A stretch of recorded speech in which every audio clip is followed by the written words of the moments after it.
পৃথিবীতে আমরা আল্লাহ প্রদত্ত যেসব নিয়ামত ভোগ করে যাচ্ছি, তার মধ্য থেকে সবচেয়ে মূল্যবান এবং সবচেয়ে উত্তম যে নিয়ামত সেটি হচ্ছে সুস্থতা। একটি হাদিসে রাসূলুল্লাহ সাল্লাল্লাহু আলাইহি সাল্লাম বলেন, আসআলুল্লাহাল আফওয়া ওয়াল আফিয়া। তোমরা আল্লাহ সুবহানাহু ওয়া তাআলার কাছে ক্ষমা ও সুস্থতা প্রার্থনা করো। ফা ইন্না আহাদান লাম ইউতা বা'দাল ইয়াকিনি খায়রাম মিনাল আফিয়া। কেননা তোমাদের কাউকেই ঈমানের পরে সুস্থতার থেকে উত্তম কোনো নিয়ামত দান করা হয়। এই হাদিস থেকে আমরা বুঝতে পারি আমাদের জীবনে সুস্থতা কত বড় একটি গুরুত্বপূর্ণ নিয়ামত। রাসূলুল্লাহ সাল্লাল্লাহু আলাইহি ওয়াসাল্লাম প্রতিনিয়ত সুস্থতা চেয়ে দোয়া করতেন। এভাবে আরো একটি হাদিস রাসূলুল্লাহ সাল্লাল্লাহু আলাইহি ওয়াসাল্লামের আপন চাচা আব্বাস রাদিয়াল্লাহু তাআলা বর্ণনা করেন। সেই হাদিসে তিনি বলেন, আমি একবার রাসূলুল্লাহ সাল্লাল্লাহু আলাইহি ওয়াসাল্লামের কাছে গিয়ে বললাম, ইয়া রাসূলুল্লাহ আল্লিমনি শাইআন আসআলুহুল্লাহ আযজা ওয়া জাল। হে আল্লাহর রাসূল, আপনি আমাকে এমন কিছু শিক্ষা দিন যা দ্বারা আমি আল্লাহ সুবহানাহু ওয়া তাআলার কাছে প্রার্থনা করব। তখন রাসূলুল্লাহ সাল্লাল্লাহু আলাইহি ওয়াসাল্লাম বলেন, সালিল্লাহুল আফিয়া। আপনি আল্লাহ সুবহানাহু ওয়া তাআলার কাছে সুস্থতা কামনা করুন। এর কিছুদিন পর আবার আব্বাস রাদিয়াল্লাহু তাআলা আনহু রাসূলুল্লাহ সাল্লাল্লাহু আলাইহি ওয়াসাল্লামের কাছে গিয়ে বলেন, ইয়া রাসূলুল্লাহ আল্লিমনি শাইআন আসআলুহুল্লাহ আযজা ওয়া জাল। আপনি আমাকে এমন কিছু শিক্ষা দিন যা দ্বারা আমি আল্লাহ সুবহানাহু ওয়া তাআলার কাছে প্রার্থনা করব। তখন রাসূলুল্লাহ সাল্লাল্লাহু আলাইহি ওয়াসাল্লাম বলেন, ইয়া আব্বাস ইয়া আম্মা রাসূলিল্লাহ। হে আব্বাস, হে রাসূলুল্লাহ সাল্লাল্লাহু আলাইহি ওয়াসাল্লামের চাচা, সালিল্লাহুল আফিয়া। আপনি আল্লাহ সুবহানাহু ওয়া তাআলার কাছে সুস্থতা কামনা করুন।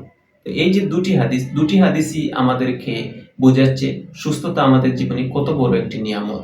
যেভাবে অন্ধকার না আসলে আমরা আলোর মূল্য বুঝতে পারি না, ঠিক একইভাবে যখন আমরা অসুস্থ হই তখন আমরা সুস্থতা কত বড় নিয়ামত এটা আমরা বুঝতে পারি। এজন্য প্রতিনিয়ত আমরা আল্লাহ সুবহানাহু ওয়া তাআলার কাছে সুস্থতা চেয়ে প্রার্থনা করা উচিত, দোয়া করা উচিত। সুস্থতার জন্য সবচেয়ে উত্তম যে দোয়া সেটা হচ্ছে আল্লাহুম্মা ইন্নী আসআলুকাল আফিয়া। হে আল্লাহ, আমি আপনার কাছে সুস্থতা কামনা করছি। একটি হাদিসে ইবনে উমর রাদিয়াল্লাহু তাআলা আনহু বলে, লাম ইয়াকুন রাসূলুল্লাহ সাল্লাল্লাহু আলাইহি ওয়াসাল্লাম ইয়াদু হাউলাই দাওয়াতি হিনা ইউমসি ওয়া হিনা ইউসবিহু।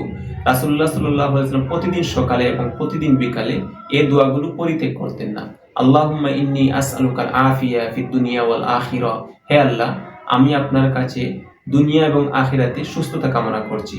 আল্লাহুম্মা ইন্নী আসআলুকাল আফওয়া ওয়াল আফিয়া ফি দীনি ওয়া দুনিয়ায়া ওয়া আহলি ওয়া মালি। হে আল্লাহ, আমি আপনার কাছে আমার দ্বীন, আমার দুনিয়া, আমার পরিবার পরিজন, আমার সম্পদের ব্যাপারে আপনার কাছে ক্ষমা ও সুস্থতা প্রার্থনা করছি। আল্লাহুম্মা আস্তুর আওরাতি। হে আল্লাহ, আপনি আমার গোপনীয়তাকে ঢেকে রাখুন। আল্লাহুম্মা হফাজনি মিন বাইনি ইয়াদাই ওয়া মিন খালফি ওয়া আন ইয়ামিনি ওয়া আন শিমালি ওয়া মিন ফাওকি। হে আল্লাহ, আপনি আমাকে সামন থেকে, পেছন থেকে, ডান দিক থেকে, বাম দিক থেকে এবং আমার উপরি দিক থেকে আমাকে রক্ষা করুন, আমাকে হেফাজত করে রাখুন।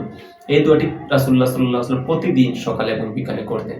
তা আমরাও আমাদের জীবনে এই দোয়াটি যদি আমরা করি তাহলে এর ফলাফল আমরা পাবো। আল্লাহ সুবহানাহু ওয়া তাআলা আমাদেরকে এই দোয়াটি করার তৌফিক দান করুন।